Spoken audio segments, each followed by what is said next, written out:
From east to west, from north to south, they tried to hunt the column out, but the tans were forced to go without the boys of Barry's column. In armoured cars they came to stay and wipe the Irish cowards away, but oh, the lovely holiday was stopped by Barry's column.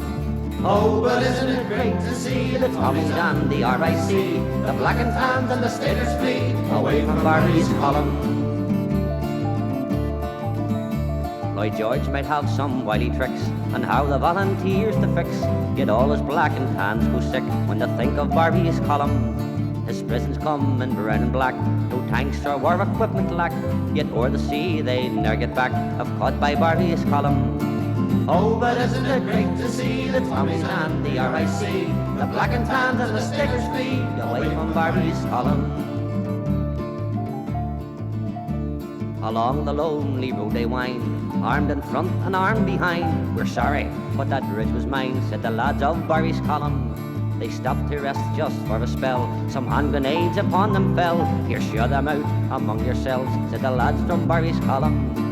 Oh, but isn't it great to see the Staters and the RIC, the Tommies and the tans all free away from Barry's column. Oh, but isn't it great to see the Tommies and the RIC, the black and tans and the Staters flee away from Barry's column.